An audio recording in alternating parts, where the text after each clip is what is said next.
So, good morning mga idol. Ito na naman tayo. Mapapalaban na naman tayo ngayon mga idol. Magpipising na naman tayo ulit. Okay, ganun pa rin mga idol. Kaya nga pala, bali yung target natin ngayon ay snapper at saka kanumping. So, di lang muna tayo magsasabiki para maiba naman mga idol. Tayo naman ay mag kanumping at saka chicard snapper yung target natin ngayon. So kung siswertihin lang mga idol, sana makahuli tayo ng bluefin trevally nang masubukan yung gamit natin na rad kung hanggang saan ba ang kaya nito mga idol. Yung ganun pa rin, ultralight lang yung gamit natin, ultralight lang na setup mga idol. So andito tayo sa top, sa may karawisan, mag field test ng ating ultralight na setup mga idol. Solo fishing nga pala tayo ngayon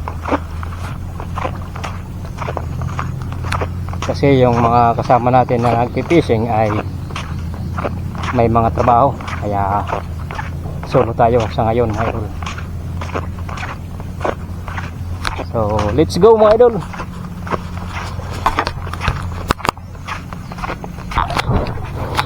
So ayan mga idol, bali high tide ngayon.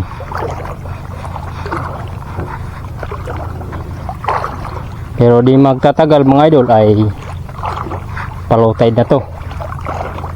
Bali nandito lang tayo sa karawisan kasi binili ko to mga idol para sa mga talakitok lang, pero pangit naman kung lagi na lang talakitok yung hulihin natin, kaya makapag-try tayo ng mga kanumping at saka chicard snapper nang masubukan mga idol. So ganun pa rin mga idol, bali nandito tayo sa lugar ng top sa may rawis mga idol. Ayan yung spot natin mga idol.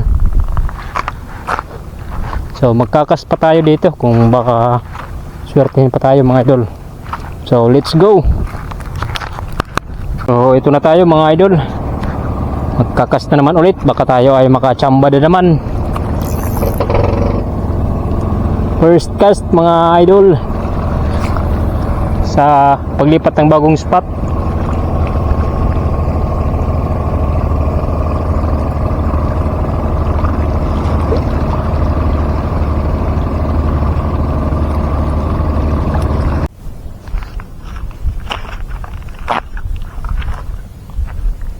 So ayan mga idol, mali din natin na videoan kasi malakas ang ulan mga idol. Ito yung nahuli ng ating ultralight, ay very good mga idol.